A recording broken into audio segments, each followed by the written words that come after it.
안녕하세요, 안경토 회원 여러분. 오늘은 지난번에 말씀드린 대로 중국 경제에 관해서 이야기를 나누겠습니다. 사실 중국 경제는 제 전문인데요. 오랫동안 제가 연구를 해왔죠. 자본시장연구원에 있을 때부터 사실 중국 경제, 중국 금융을 제일 많이 연구를 해왔고요. 오늘은 왜 이 주제를 선택하냐? 지금 촬영일 기준으로 중국에서 양회가 열립니다. 오늘 3월 4일인데요. 중국에서 양회가 열려요. 양회라는 건 아는 분들은 다 아시겠지만 그 모르는 분들을 위해서 간단히 말씀드리면 중국에서는 해마다 3월 첫째 주에 보통 3월 4, 3월 5 이때 열립니다. 그래서 뭘 얘기하냐면 올해 1년 경제를 어떻게 끌고 갈지 이 양회에서 정해요. 근데 갑자기 3월에 왜 하냐? 올해 이미 3월 달이 시작이 됐는데 보통은 전체적인 방향과 구체적인 전략은 그 전해 12월 중앙경제공작회의에서 다음 해 어떻게 할지 큰 방향은 다 정해집니다. 거기에 따라서 1월과 2월은 각 지방에서 양회가 열려요. 근데 양회라는 게 우리말로 두 개의 회의를 말하는데 하나는 전국 정치협상회의를 말하고요. 하나는 중국인민대표대회를 말합니다. 정치협상회의란 건 뭐냐면 중국은 공산당 외에 한국말하면 야당이 있어요. 근데 그 정치협상회의라는 개념으로 공산당을 포함해서 이 다른 당들과 같이 의정의 정치를 협상하고 제안하고 토론하고 국가의 방향을 정하는 자리라고 보면 되는데요. 정치협상회 주석은 항상 공산당원인 공산당의 대표가 정치협상회 주석을 합니다. 그렇기 때문에 사실상 야당의 성격을 갖지만 독립적인 야당이 아니고 공산당이 이끄는 정치 참정 이런 자문기구 역할을 하는 게 더 정확해요. 그래서 중국에 31개 본토에 31개 성시가 있잖아요. 다 정치협상위원들이 있어요. 정协委员이라고 하는데 그 텐센트, 마화덩 이런 사람들이 다 정치협상위원이라고 보시면 돼요. 그래서 중국 인민대표대회 대표와 정치협상위원회 대표 이렇게 있다고 보면 돼요. 그러면 이 두 개 다 조금 한국말하면 국회의원 비슷한 개념이에요. 그래서 정치협상위원 같은 경우에는 어떤 법률의 제정에 대한 권한권도 갖고 있어요. 그래서 보통 어떤 사람들이 정협의 위원이 되냐. 그런 게 우리 저는 중국에서 성장했잖아요. 어릴 때부터 예를 들면 공부를 좀 열심히 하고 학교 생활 열심히 하고 사회생활 열심히 하면 청소년, 청년단 우리가 그 TV나 북한도 지금도 앞에 빨간 넥타이를 매잖아요. 어릴 때 학교 다닐 때는 그런 식으로 소년단, 청년단 어떻게 보면 공산당의 예비군이라고 보시면 돼요. 근데 18세 넘으면 성인이잖아요. 그럼 대학교 가잖아요. 대학교 가면 공산당원이 가입할 수가 있습니다. 그래서 그 전에青年团이런 개념으로 이런 청년단이 존재하는 거고요. 그래서 공산당이 존재해요. 근데 중국은 인민민주주의 독재라는 표현을 써요. 중화민국은 인민민주주의 독재다. 그래서 그 인민민주주의 독재를 표현하는 방식이 전국인민대표대회다. 그래서 전국에서 31개 성시에서 인민대표대회, 한국말 국회의원처럼 대표대회 대표들이 북경에 와서 회를 엽니다. 그게 매년 3월에 열리는 게 지금이에요. 그 다음에 또 전국에서 매년 정치협상위원들이 또 북경에 모여서 회를 열어요. 그게 지금 열리는 정치협상회의입니다. 그래서 1월과 2월은 각 지방별로 열려요. 각 지방에서 양회가 열려요. 그래서 예를 들면 강서성에서 전성인민대표대회 열리고 그리고 전성정치협상위원회 거기서 올해 강서성은 올해 경제를 어떻게 갖고 가겠다. 어떤 대안을 내겠다. 이렇게 각 지방별로 31개 본토에서 31개 지방별로 다 나옵니다. 그걸 들고 거기 대표가 또 북경에 올라오는 거예요. 그래서 전국에서 중앙에서 토론하는 게 양회입니다. 이렇게 보시면 돼요. 그래서 매년 1월과 2월은 지방에서 양회가 열리고요. 그 전 12월에 있는 중앙경제공사회의 방향을 가지고 우리 성에서 어떻게 하겠다. 그리고 대안을 내고 그 대안을 두고 북경에 올라옵니다. 그게 중앙에서 열리는 양회다. 그래서 여기에서는 올해 1년 경제를 어떻게 하겠다라는 게 보인다고 보시면 돼요. 그래서 여러분들 혹시 중국에서 사업할 때 그 지방에서 사업을 하잖아요. 대부분 어느 북경을 가든지 상해 가든지 어느 뭐 강서성가 절강 가든지 가잖아요. 그러면 어쨌든 당지 현 정부하고 관계를 잘해야 되잖아요. 사업을 하게 되면. 그러면 보통 인맥을 관리하는 게 가장 좋은 게 정협위원들이에요. 앞에서 말한 대로 조금 공부를 열심히 하고 학교 생활 잘하고 공산당 공부를 잘하고 이런 공산당원이 들지만 학교 때 별로 못 나가는 애들이 있잖아요. 마윈도 케이스에 속해요. 알바바 마윈도 학교 때는 별로 잘 나가는 사람은 아니었어요. 그러면 당원에 못 듭니다. 당원에 들려면 공부도 잘해야 되고 능력도 있어야 되고 사회관계도 잘해야 되고 모든 걸 잘해야 돼요. 근데 사람이 발달이 이렇게 청소년 때 발달이 빨리 되는 사람도 있고 늦게 되는 사람들이 있잖아요. 학교 끝나고 사회에서 잘 되는 사람들이 있잖아요. 그러니까 그런 사람 공상원이 못 든 거예요. 사회에서 들 수도 있어요. 근데 보통은 그런 경우가 많지는 않죠. 늦게 들 수도 있어요. 뭐 30대, 40대. 근데 대부분 이렇게 늦게 성공한 사람들이 공산당원이 아닌 경우가 대부분이에요. 근데 성공했어요. 사회에서 주요한 인사예요. 그러면 보통 이런 분들이 정협위원으로 들어옵니다. 그러니까 공산당의 엘리트는 공산당원이 되는 거고, 근데 후에 성공했거나 사회적으로 이미 엘리트 스스로의 노력으로 엘리트 됐다 이런 사람들은 정협에서 끌어안아요. 이런 인재들을. 그래서 중국은 정협위원들과 전국인민대표대회 위원들 공산당원들이 다 중국의 엘리트라고 보면 되는데요. 이게 이런 조직에서 다 끌어안는다고 보면 돼요. 이런 엘리트들이 회의를 모여서 하는 것이 정협회의고 전국민대표대회 회의다 이렇게 보시면 돼요. 자, 그래서 지방에서 어떤 사업을 할 때 정협위원들은 거의 그 현지에서 기업가들이 많아요. 그 당 현지에서 가장 성공한 사람들이 거의 다 정협위원들로 들어와 있어요. 그래서 보통 정협의 위원으로 활동하면 그 지방에서의 네트워크를 다 만들 수 있다 이렇게 보시면 돼요. 핵심 인물들을 다 할 수가 있다. 그런 개념으로 접근하면 좋다 이런 말씀을 드리고요. 자, 오늘 양회가 열리고 있는데 올해 2025년 이슈가 뭐냐? 그래서 내일 3월 5일이잖아요. 리치앙 총리가 정부를 대회해서 정무 업무 보고가 있습니다. 그래서 오늘은 제가 촬영 날이 4일이기 때문에 이 정무 업무 보고를 보지 않고 지금 하는 거예요. 근데 크게 제 예상을 벗어나지 않을 것 같아서 제가 그냥 오늘을 핵심 이슈 이런 이슈들을 알고 또 양회 정부 보고서를 보면 더 여러분 더 정확하게 볼 수가 있고 양회 보고서 나면 누군가는 또 번역본을 쫙 뿌립니다. 한국어 번역본. 그래서 제가 말한 거하고 또 이렇게 보시면 좀 더 눈에 들어올 거예요. 왜냐면 중국 보고서는 중국 사람도 잘 몰라요. 잘 못 알아보게 보고서를 써요. 그래서 분명히 다 알아보는 말들인데 실제는 이해를 못하는 거죠. 그래서 그런 의미에서 제가 해석을 해드리겠습니다. 자, 첫 번째 올해 우리가 주목해야 될 거는 올해는 14차 5개년 계획이 끝나는 해예요. 2020년부터 25년 5개년 계획. 중국은 아직도 계획 경쟁을 하죠. 그래서 올해는 14차 5개년 계획이 끝나서 15차 5개년 계획이 내년부터 시작이 돼요. 그래서 2026년부터 2030년까지 15차 5개년 계획이 시작되는 해입니다.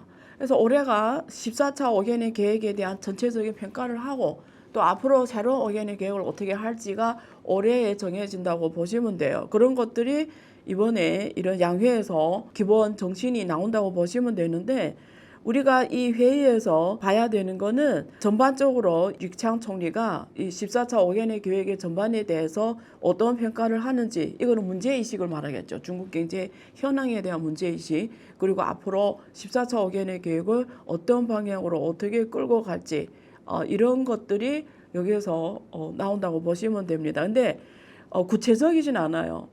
그냥 중국은 이렇게 보면 돼요. 큰 회의일수록 알맹이가 없다.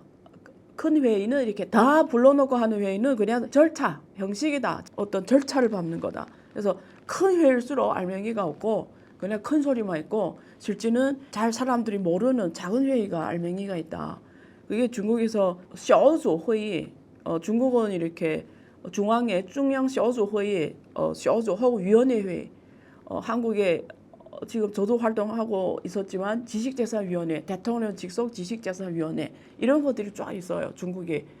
그러면 경제분과회 이렇게 그 조장, 주장, 팀장이 시진핑 주석이 핵심 기구 대여섯 개는 시진핑이 직접 하거든요. 그래서 이런 게 작은 회의. 이건 밖에 잘 알려지지 않죠. 잘 몰라요, 사람들이. 이런 것들이 진짜 중국을 앞으로 어떻게 할지, 어떻게 끌고 갈지 이런 데서 정해져요. 이런 게 진짜 회의고 또 여러분 잘 알겠지만 매년 여름에北戴河북대에서 열리는 이런 회의 이런 거는 공식적이지 않고 대적으로 기사 뭐 이런 거 할 필요도 없고 알려지지도 않고 이런 회의들이 다 중요한 회의고요. 이렇게 큰 회의는 절차를 밟는다. 그래서 큰 얘기만 나올 거다. 근데 사실 올해 양회는 작년 12월에 있은 중앙경제공사회의를 올해 어떻게 실시하겠냐의 구체적인 그런 단계이기 때문에 방향은 나왔어요. 그래서 작년 중앙경제 나온 방향은 재정정책은 중국어로 끙자지지 보통 지난번에 제가 안경투에서 중앙경제공사회의를 설명한 적이 있습니다. 혹시 안 보신 분들은 다시 돌아가서 보시고요. 보통 끙자 더욱더 이런 표현인데 안 써요. 이런 말을. 재정정책을 끙자. 근데 끙자라고 넣었다는 거는 쉽게 말하면 적극적인 대폭적인 재정정책 하겠다는 거예요. 돈을 엄청 풀어서 경제를 안정적으로 연착륙시키겠다는 정부의 결심도 나타내는 거예요. 굉장히 강도 높은 재정정책 하겠다라고 보시면 돼요. 여기에는 뭘로 표현되냐? 이번 양회에서 나오는 지표로는 정부의 재정적자 비중을 말합니다. 재정적자 비중을 얼마로 끌고 갈 것인가가 이번에 나올 것입니다. 그래서 재정적자 비중을 엄청 확대할 것으로 지금 예상이 되고요. 두 번째는 정부 채권, 국채. 미국 경제가 어떻게 돌아가냐. 제가 여기서 여러 번 그 동영상 얘기하는데 똑같이 중국 경제 어떻게 돌아가냐를 볼 수가 있어요. 근데 모든 중국 경제는 글로벌 금융위기 이전까지는 독립적인 재정정책, 특히 통화정책을 하지 않았어요. 왜냐면 미국하고 위안화를 거의 달러에 패깅시켰어요. 1달러 8위안. 한 7, 8년 그렇게 했어요. 그걸 왜 그렇게 했냐면 독립적인 통화정책 포기하고 주로 수출 주도형 경제로 가기 위해서 위안화를 대폭 절하시켰어요. 80% 절하시켜서 수출 주도형 경제로 끌고 가는 게 2001년 WTO 가입부터 2008년까지였는데 안정적인 환율을 유지함으로써 안정적인 수출 주도형 경제로 끌어가는 기간이에요. 그때 당시에. 그래서 그때는 통화정책 별도로 돈을 찍어내지 않았어요. 그래서 그때는 사실은 중국의 돈 찍어내는 방식이 무역 규모였어요. 그래서 무역 흑자 많이 남으면 그게 중국에 들어와서 다 위안화로 태환이 되잖아요. 그걸로 돈 푸는 거예요.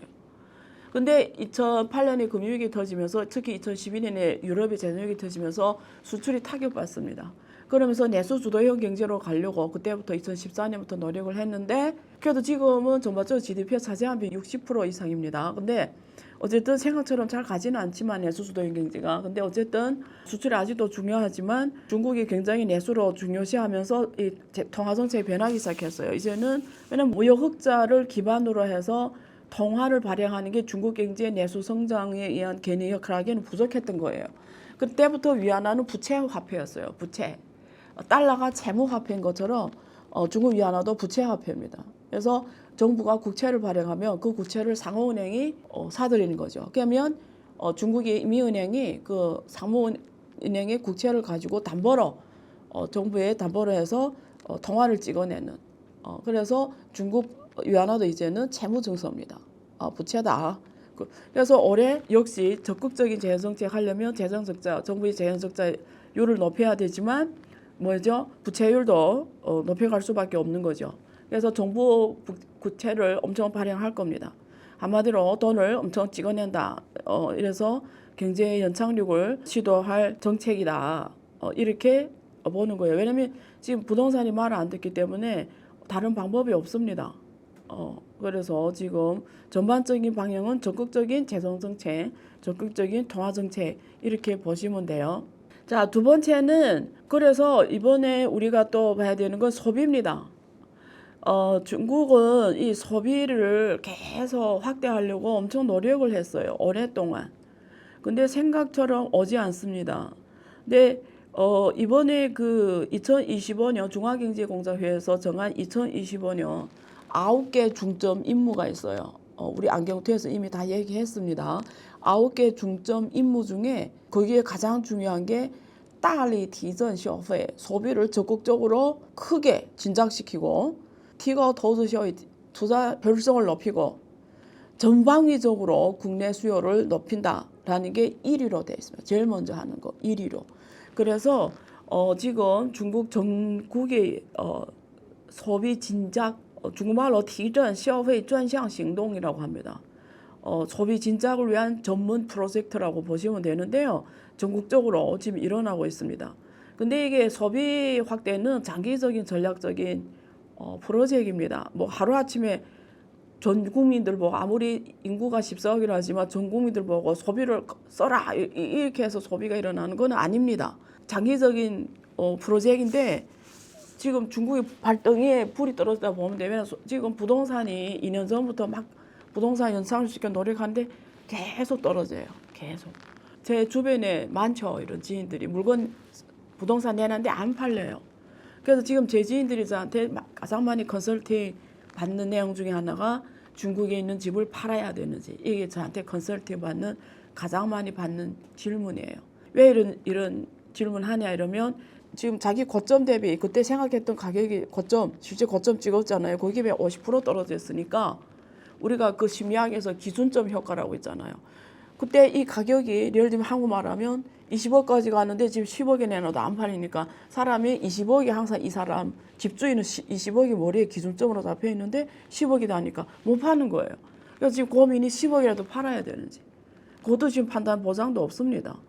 그래서 그런 컨설팅 제일 많이 질문해요.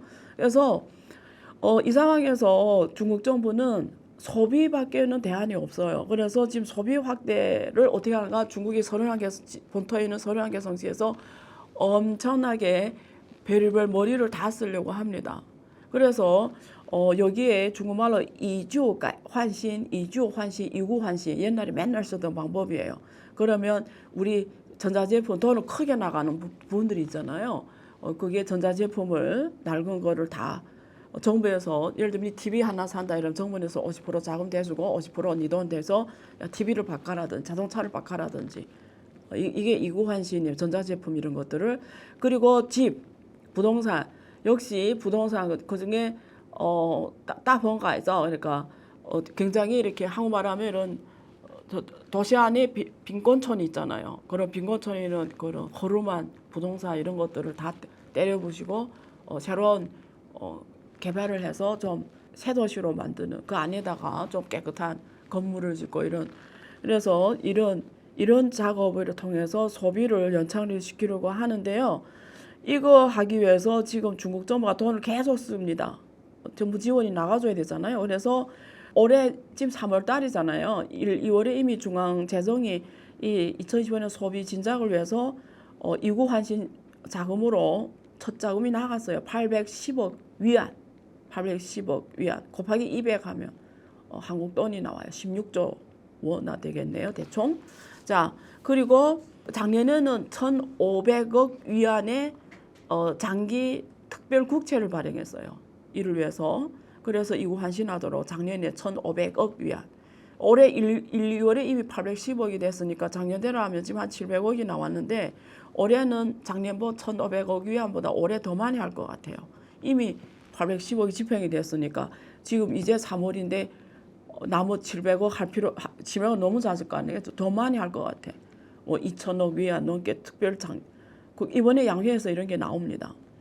자, 그래서 이런 걸 통해서 중앙으로부터 지방에 이르까지 주민들한테 간消费 중국어로 소비를 마음 놓게 하게 중국 사람들이 돈을 벌면 50% 이상은 저축합니다. 왜? 사회보장 시설이 잘 안 돼 있어요. 아프거나 애를 학교 보내거나 여러 가지 비상 상황에 대비해서 중앙이 교육, 의료, 사회보험, 양로, 주택 이런 면에서 사회보장 기본 시설이 잘 안 돼 있기 때문에 이 중국 사람들은 돈 벌면 무조건 저축합니다. 조금 쓰고 이런 것들을 어떻게 안심하게 걱정 안 하게 쓰게 하겠냐가 중앙정부와 지방정부 머리를 싸매고 지금 고민하고 있는데 지금 제안하는 게 보장성 부동산을 많이 짓겠다. 한국말 하면 임대주택, 정부에서 제공하는 임대주택.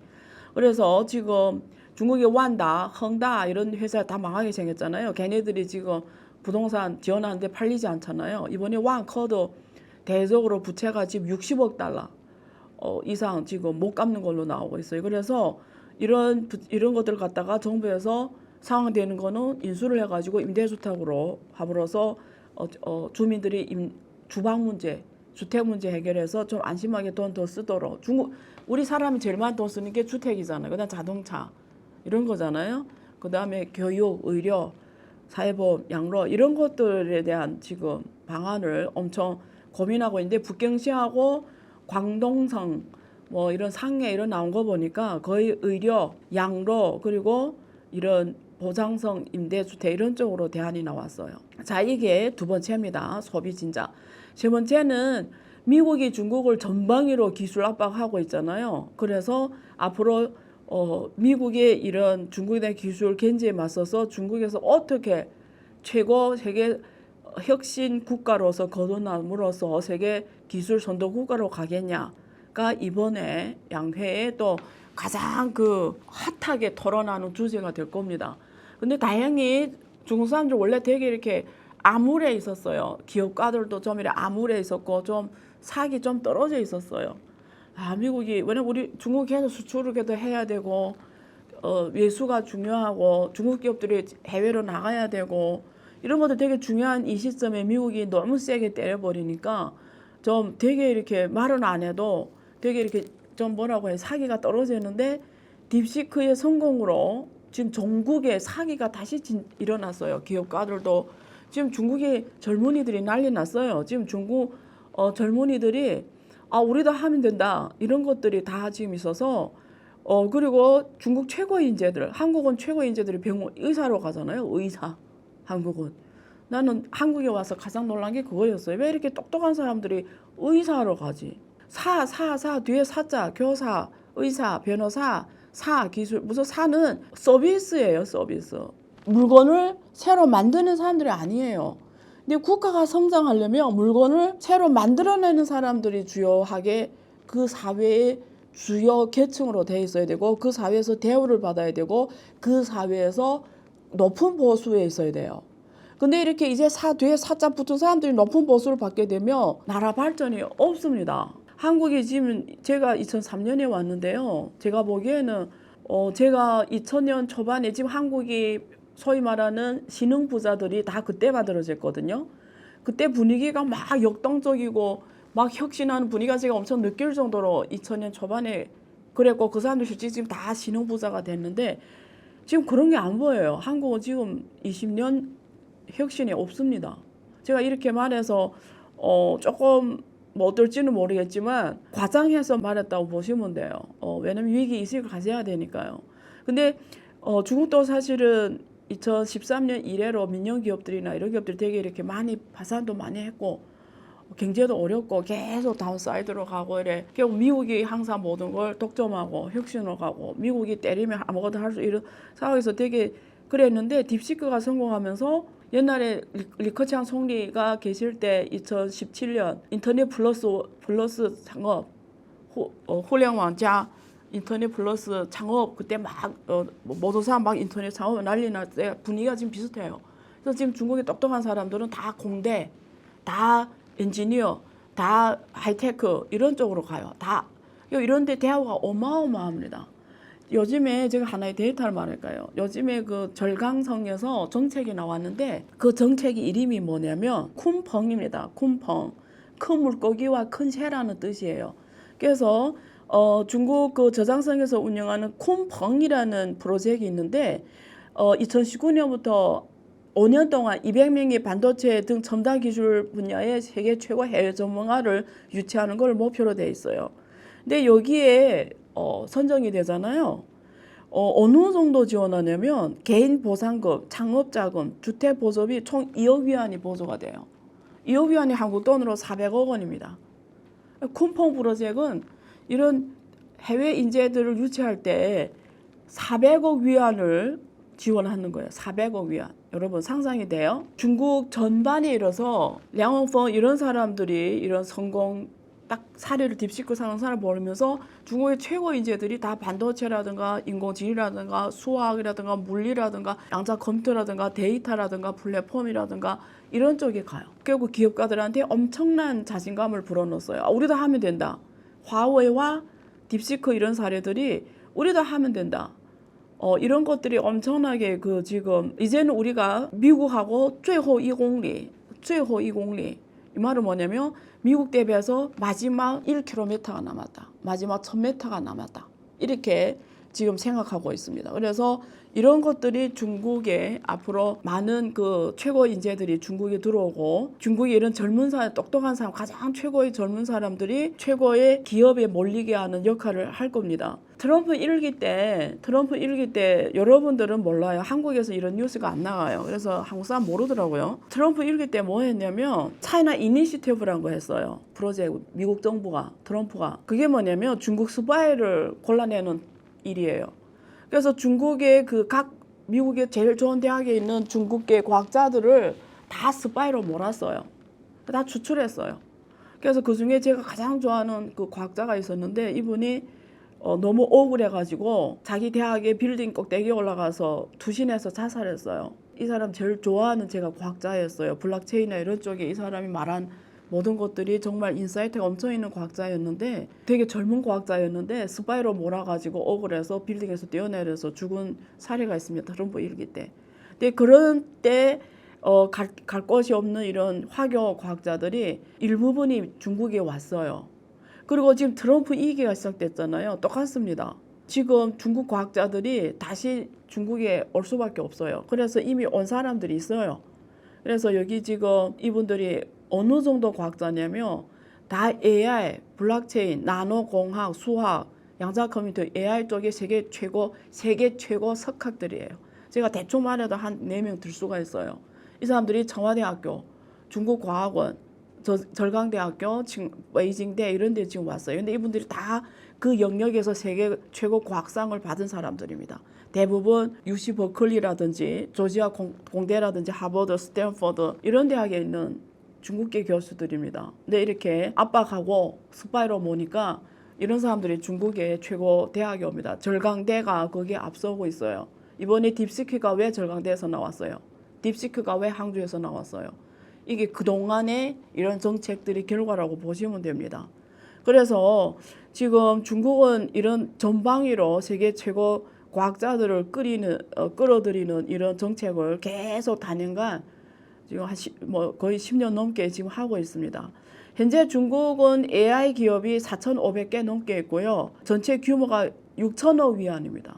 그리고 모든 AI 모든 전방위 영역에서 밸류체인을 완벽하게 갖추고 있고요.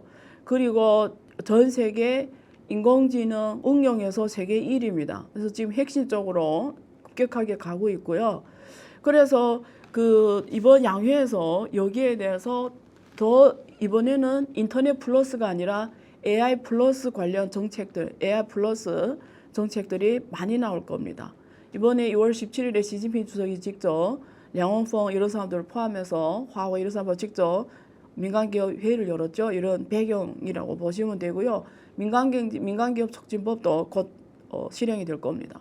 자, 그래서 앞으로 이런 미국의 전방위적 기술 견제에 맞춰서 중국 정부가 어떻게 할까? 그게 이번 양회에서 또 이런 중국 기업인들에 대한 사기 진작에 이어서 또 어떻게 전방위로 국가에서 정책을 내줘서 더 크게 성공하도록 정부 지원 정책이 나올까? R&D 자금을 엄청나게 할 겁니다. 중국이 R&D 자금을 평균 한 8% 해왔는데 10% 넘어 할 것 같아요. 앞으로. 그래서 더 R&D 투자금을 더 크게 예산을 높여서 엄청난 국가 R&D 투자를 진행할 것으로 예상이 됩니다. 그래서 이번에 그런 걸 봐야 되고요. 그 다음에 네 번째는 중국 증시입니다. 제가 여기서 누누이 말했죠. 중국하고 미국하고 비교해서 안 되는 게 뭐냐면 중국 증시라고요. 자본시장이 얕다. 얕은 자본시장은 큰 물고기를 못 키운다. 그래서 미국처럼 자본시장이 커져야 중국이 미래가 있다. 그리고 부동산이 이미 지금 타격받아서 부동산이 더는 중국에서 제가 토지화폐 정책이라고 하거든요. 중국에서 화폐 창출 기능을 토지가 했어요. 토지가 화폐 창출 기능을 한 거예요. 근데 이제 토지 화폐 창출 기능이 지금 죽어버리잖아요. 그러면 다른 화폐 창출 기능이 나와줘야 돼요. 위안화는 채무화폐잖아요. 채무통화잖아요. 그러니까 지금 이제는 주식시장을 통해서 주식시장을 성공시켜서 많은 사람들이 주식시장에 돈을 투자하게 해야 되는 거예요. 그래서 주식시장의 돈은 우리가 뭐라고 하냐면 대출은 그냥 빚을 갚아야 되잖아요. 그러니까 기업가한테 압박이 심해요. 갚아야 되는 돈이니까. 근데 자본시장에 융자한 이 주식시장을 통해 자본 조달한 거는 가치 리스크를 주주잖아요. 가치 리스크를 테이킹하는 거예요. 그래서 나의 이 기업가한테 쏠릴 리스크를 자본시장을 통해서 분산하는 개념이기 때문에 우리가 보통 페이션트 캐피탈을 해요. 인내심 있는 자본을 합니다. 페이션트 캐피탈. 그래서 인내심 있는 자본의 역할을 합니다. 자본시장이. 그래서 자본시장을 키우는 게 중국 지금 정부 당국이 가장 지금 긴급하게 해야 되는 거예요. 그래서 이번에 중국 금융방공실, 중국 증권감독관리위원회 등 몇 개 부문에서 같이 연합으로 关于推动中长期资金入市工作的实施方案, 그러니까 중장기 자금이 주식시장에 금융시장에 들어가야 되는 중장기 방안, 실시 방안이라는 공문을 발표했어요. 그래서 여기에 중장기 자금이 시장에 들어가야 된다는 거는 기관투자가 자금이 들어가야 된다는 거예요. 그러면 사회보험기금, 한국말은 국민연금 같은 이런 은행의 자금, 펀드 자금, 이런 기관투자 자금을 시장에 많이 투자해라는 거예요. 시장을 잘하게 해라는 거예요. 그래야 또 민중이 따라서, 국민들이 따라서 투자해서 자본시장이 빨리 커져야 깊은 물이 되고, 그래야 딥시크 같은 기업들이 상장하면 그 오픈AI처럼 유니콘 기업이 빨리 되고, 미국의 이런 빅테크 M7이라고 하잖아요. 중국은 M7에 대항해서 T10 10개 테크 기업들이 선도하고 있습니다. 그래서 이런 기업들을 자본시장을 통해서 자금 용자나 이런 것들이 쉬워져야 큰 물고기가 되니까 이런 데에 대한 정책이 지금 엄청 작년부터 열심히 하고 있어요. 생각보다 그렇게 쉽게는 이루어지지는 않고 있어요. 근데 어쨌든 이번 양회에서 또 여기에 대해서 더 정부의 정책, 주로 세수 정책, 이런 자금에 대해서 세금을 면제해 주는 걸로, 페이션트 캐피탈에 대해서 세금 면제해 주는 쪽으로 정부에서 지금 정책을 좀 확대하는 방향을 하고 있습니다. 자, 그래서 이번 양회에서 이게 엄청난 가장 정부에서 중요시하는 핫 이슈가 될 것입니다. 자, 다섯 번째는 민영경제예요. 그래서 제가 지난번에 말했잖아요. 5, 6, 7하고 혁신이 주도하는 거는 민영경제입니다. 한국에서 중국의 주도가 자꾸 정부의 역할을 강조하는데, 한국 정부가 올해 지금 인공지능에 대해서 한국 정부가 천문학적인 지원을 해서 올해 말에 한국 버전의 챗GPT를 만들겠다, 세계 최고 챗GPT를 만들겠다 지금 그러고 있는데, 정부의 역할을 엄청 강조해요. 근데 저는 중국의 벤치마킹은 좋아요. 중국 정부가 하고 있는. 근데 그런 거는 조금 잘못 읽었다고 생각해요. 절대 정부, 공무원 이런 메커니즘을 통해 세계 최고를 만들어낼 수 없습니다. 모든 핵심의 주체는 민영경제예요. 모든 핵심의 가장 좋은 환경은 경쟁이고요. 제가 지난번에 정쟁 말했지만 민영경제, 민간기업, 기업들을 어떻게 활발하게 환경을 느슨하게 해줘서 마음대로 경쟁시키고 마음대로 성장하게 하고, 좀 규제 없이 그리고 이런 세금 부담이라든가 이런 것들을 좀 많이 완화시켜서 많은 스타트 기업이 나와서 막 경쟁하면서 클 애들은 크고 죽을 애들은 죽고, 결국 미국하고 똑같이 혁신자로서 나타날 수 있도록 정책 환경을 잘해주는 게 정부가 해야 될 역할이지, 정부 돈을 써서 국영기업 개념, 국유기업 개념으로 정부가 뭐 직접 선수로 뛰어서 뭐 하겠다? 정부가 뭐 절대 할 수 없습니다. 100점 100패입니다. 그래서 좀 제대로 정확하게 읽었으면 좋겠어요. 중국은 딥시크가 만들어낸 거지, 사람들이 딥시크가 뭐 주에서 정부가 해서 뭐 어떻다고 하는데, 제발 그렇게 좀 어떤 유튜브에서 그런 이야기 하더라고요. 그리고 뭐 딥시크가 뭐 정부에서 전략적으로 뭐 어떻게 하고 저쩌고 하고 하는데, 올해 1월 21일에 발표했잖아요, R1을. 그래서 뭐 트럼프가 1월 20일에 뭐 취직하는데 거기에 맞춰 전략적으로 하고 어쩌고 하는데, 그 본질이 떠나 이런 말들이 집착하면 안 돼요. 작년에 발표를 했어요, 이미 V-시리를. 근데 작년에 아무도 주목을 안 했어요. 왜? 아무도 믿지 않았고 우습게 봤거든요. 근데 미국의, 제가 지난 말한 것처럼 미국의 그 테크 기업들이 와, 이 대단하다 이렇게 인정하니까 사람들 주목하기 시작한 거예요.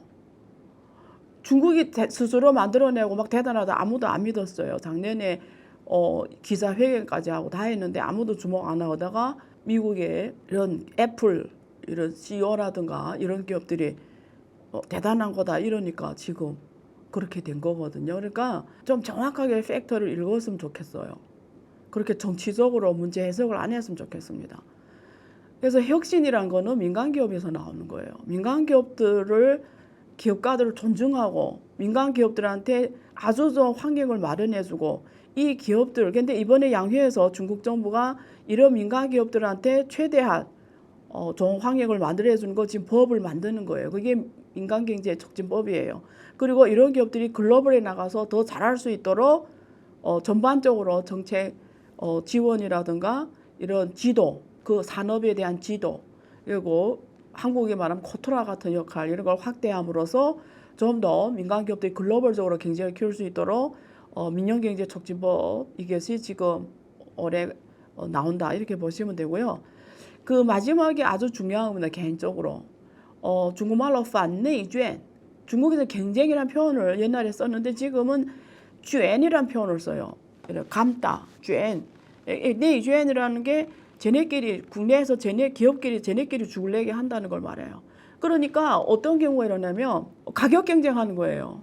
예를 들면 돈을 안 받고 어떤 기업은 돈을 받는데 후임자가 후에 진입한 기업이 돈을 안 받는 거예요. 그럼 어떻게 해? 앞에 기업을 다 죽여버리는 거예요. 돈 안 받으니까 모든 소비자 다 거기 몰릴 거 아니에요. 그 다음에 가격을 올려버리는 거예요. 이런 악성 경쟁이 중국에서 엄청 심각했어요. 과거 10년. 그러니까 쟤네끼리 죽이려게 하고 살아야 되는 기업을 다 죽어버리고 그 다음에 독점을 해가고 독점이 된 다음에 가격을 올려버리면서 소비자한테 해를 주고 이게 중국 내에서 엄청 심했어요. 이런 악성 경쟁. 이런 것들을 못하게 하겠다. 그래서 이번에 양회에서 整治内卷式竞争 이런 악성 경쟁을 절대 못한다. 저가 경쟁, 저품질 경쟁, 저코스트 경쟁 이런 걸 통해 시장을 확보하려는 수단의 이런 기업들을 엄청나게 타격을 주고 못하게 할 거. 그 다음에 오히려 과학기술 혁신을 통해서 고품질, 고부가가치를 만들어내는 기업들한테는 엄청나게 정부에서 지원해주고 이런 선순환 경쟁을 해야 된다. 이쪽에 엄청나게 지금 정책을 하겠다. 이것이 지금 이번에 중국 정부가 작년 중앙경제공동회의부터 시작해서 지금 이번 양회에서 이런 것들이 가장 중요한 키워드, 핵심. 다시 정리해드리면 올해는 14차 5개년 끝나면서 15차 5개년 계획을 만드는 해고, 소비 진작, AI 플러스, 자본시장 육성, 그리고 민영경제, 악성 경쟁 반대 이런 것들이 올해 양회에서 구체적인 정책 그리고 가장 중요한 토론 위원들이 와서 토론하고 정책을 구체적으로 만드는 해라고 보시면 만드는 자리가 될 것이라고 봅니다. 마지막으로 그 한국은 어떻게 해야 되냐? 자, 한국은 두 가지를 해야 됩니다. 경제 성장 무슨 하나마나 소리 같죠? 조금 이따 말할게요. 두 번째 갈등 관리. 갈등 관리 먼저 말하면 한국은 대내 갈등과 대외 갈등에 노출되어 있어요. 대내 갈등은 다 알죠. 한국 국민이 절반으로 쪼개져 있습니다. 풀지는 않을게요. 왜 쪼개져 있는지는 스스로 다 알 것 같고요. 자, 대외 갈등은 뭐냐? 대외 갈등이라는 표현으로 썼는데 지금 미국의 모든 정책이 중국을 향해 가고 있어요. 그래서 미국의 정책이 중국을 지금 이번에 관세도 지난번에 10% 올렸잖아요. 지난달. 올해 3월에 또 추가로 10% 올렸으니까 지금 취임하고 20%를 올렸어요. 그 전에 이미 25% 됐죠. 그러니까 모두 45%입니다. 그리고 지금 멕시코하고 캐나다에 압박을 줘요. 너네 중국 기업을 중국 물품을 수입할 때 관세를 때리라고. 그래서 멕시코는 이미 발표를 했어요. 미국이 중국 기업에 얼마를 때리면 멕시코도 중국 기업에 관세를 얼마 때리겠다고 멕시코가 이미 발표했어요. 이거는 미국이 압박해서 나온 겁니다. 근데 왜 지금 이번 달부터 멕시코하고 캐나다에 때리잖아요. 관세를. 근데 왜 이렇게 하는지 알아요? 압박을 준 데는 조건이 대가가 붙는 거예요. 그래서 중국에 그렇게 때리면 지금 너네에 대한 관세를 우리가 유예하겠다. 그래서 지금 이게 마약을 근거로 때린 거잖아요. 캐나다하고 멕시코한테. 그거는 그 근거를 없애버리면 또 취소할 수 있다는 거예요. 이게 지금 4월 4일인가 또 언제. 그래서 멕시코는 원하는 게 뭐냐면 우리가 중국 이렇게 때렸어. 그러니까 우리 관세를 면해줘. 왜냐면 지금 미국이 판단하건대 중국 물건들이 중국에서 직접 수출하지 않고 멕시코를 통해 우회적으로 메이드 인 멕시코에서 미국에 들어간다라는 거예요. 그 통로를 차단하겠다는 거예요. 그래서 지금 멕시코는 이미 대답했고 오케이. 대신에 내내 우리 멕시코에 대해 무관세 해줘. 지금 이런 요구하고 캐나다도 곧 따라갈 것 같아요. 그리고 관전 포인트는 동남아입니다. 베트남이 어떻게 할까? 지금 베트남을 통해 중국 메이드 인 베트남으로 세계로 많이 나가잖아요. 베트남은 지금 미국이 또 압박 줄 것 같아요. 베트남에. 그냥 베트남이 대답해서 하든지. 근데 베트남한테는 이 두 개가 다 테러예요. 다 이렇게 해도 안 되고 저렇게 해도 안 돼요. 미국을 따라서 중국의 관세를 똑같이 때려버리면 베트남 자체가 망합니다. 베트남은 그동안 개방했고 많이 한국 기업도 많이 갖고 미국 수출이 작년에 140% 늘어나고 하지만 실제는 중국에서 공급망이 옵니다. 베트남 내부에 공급망이 없어요. 자체 공급망이 없어요. 그 만약에 미국이 해라고 해서 중국에 대해서 관세를 때려버리면 베트남 자체 경제가 무너집니다. 위기가 왔다고 보시면 돼요. 안 때리면 또 어떻게 되냐. 베트남에 대해서 미국이 관세를 때릴 거예요. 그래서 미국이 지금 양자 관세를 하겠다는 거잖아요. 내내 우리한테 얼마 때문에 우리가 내내 얼마 하겠다. 똑같이 하겠다고 하니까 지금은 이 옛날에 한국이 한강 기적이 있었잖아요. 제가 누누이 말하지만 다시는 한강 기적이 오지 않을 거다. 원래 베트남은 두 번째 한국이 되고 싶어 했어요. 인구도 한국보다 2배고요. 거의 1억이 되잖아요. 영토도 한국보다 더 크고.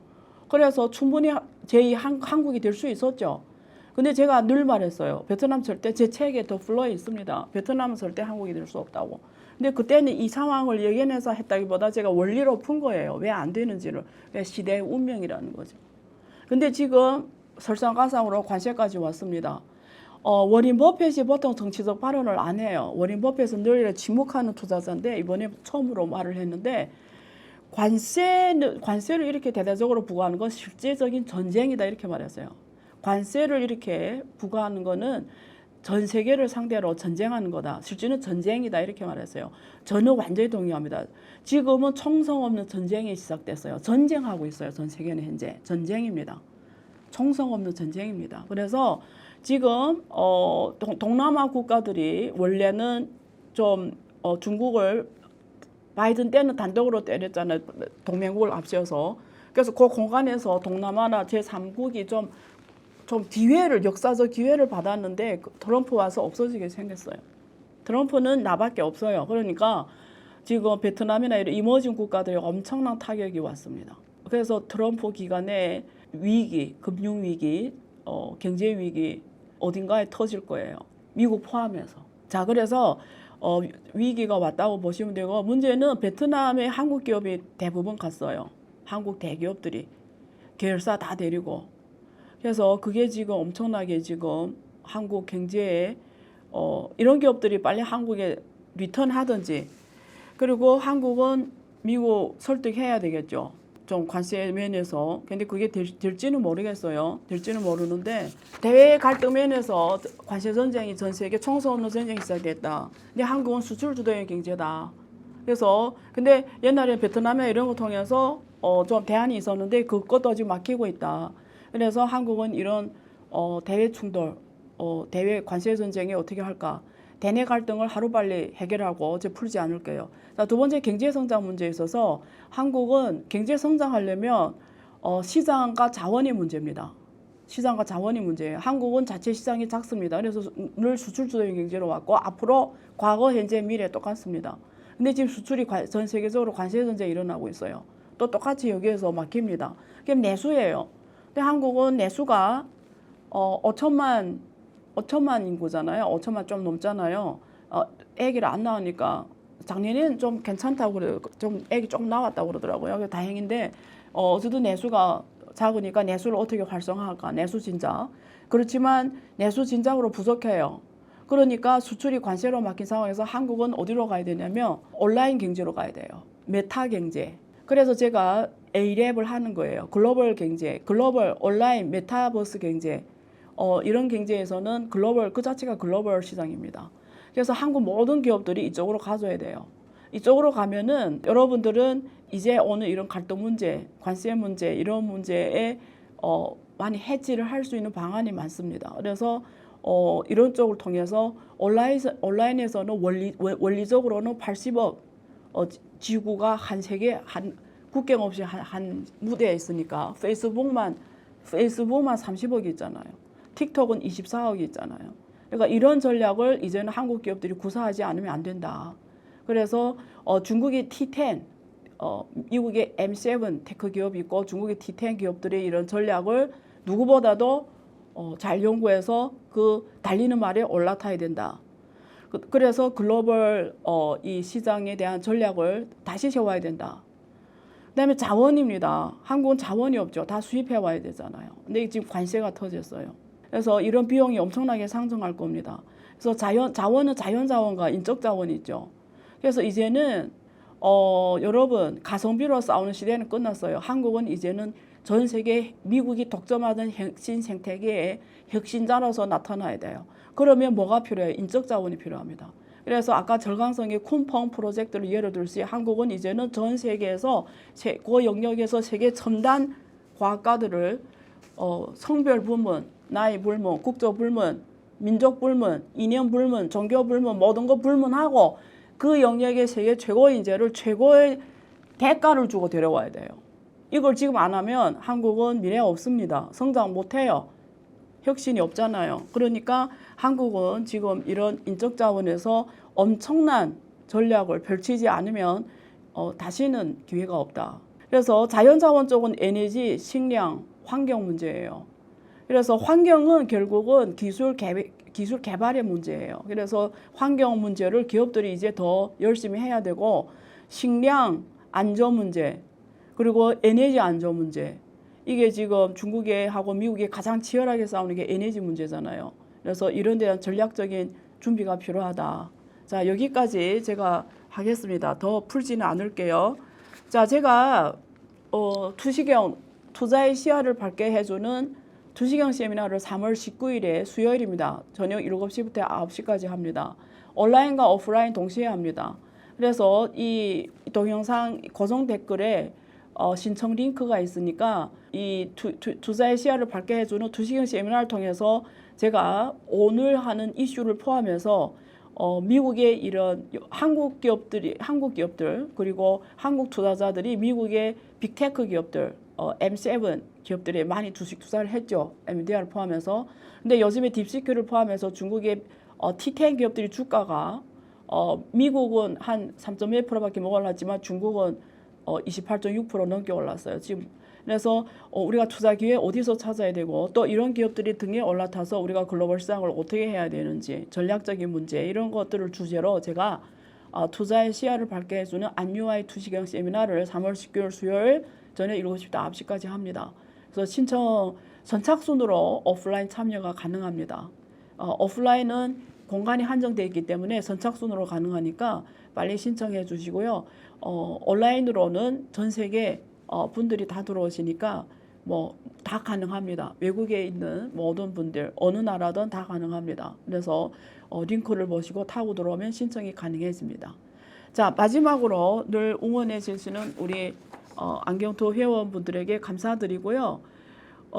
늘 이렇게 구독과 좋아요 눌러주시는 분들 응원해주는 댓글 너무나 감사합니다. 제가 일일이 다 답을 못 달지만 늘 그 마음을 갖고 있다는 걸 말씀드리고요. 여기 지금 우수리 님이 슈퍼챗 쏴주셨고요.